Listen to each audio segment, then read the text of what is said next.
আজকে আপনাদের দেখাবো ইস্টম্যানের 1400 ভিএ সোলার প্রো ইনভার্টারের কিছু টেস্ট। এটা উইদাউট লোডে কত অ্যাম্পিয়ার খায় ব্যাটারি থেকে। দেখুন পাওয়ার সুইচ অন করে রেখেছি, এটা গ্লো করছে, ঠিক আছে, মানে এসি আউটপুট অন আছে আর কোনো লোড নেই। এসি আউটপুটের পিছনে আপনি দেখতে পারেন এসি আউটপুটের পিছনে কোনো লোড নেই। 3 পিন প্লাগটা ওখানেও লাইট জ্বলছে, ঠিক আছে।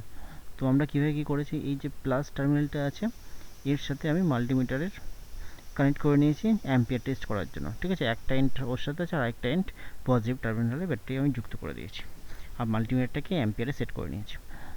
তো দেখতে পাচ্ছেন তো কত অ্যাম্পিয়ার খাচ্ছে, 3.26 অ্যাম্পিয়ার খাচ্ছে, শুধু খালি এসি আউটপুট অন করার জন্য, মানে স্ট্যান্ড বাই মোডে আছে, এসি আউটপুট অন আছে, তার জন্য এসি আউটপুট অন করা থাকলে 3.27 অ্যাম্পিয়ার খাবে।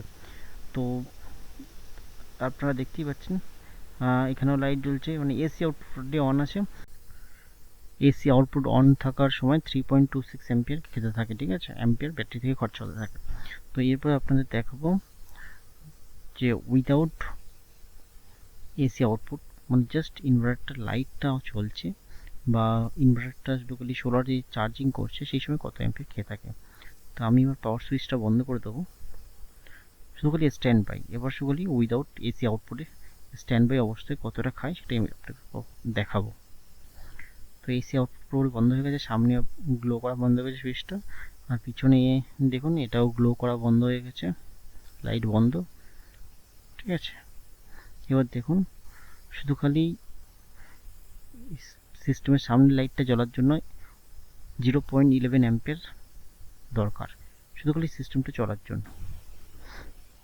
তো এখন পুরোপুরি সব কিছুই বন্ধ, খাচ্ছে কত 0.11 অ্যাম্পিয়ার খাচ্ছে, খুব সামান্য।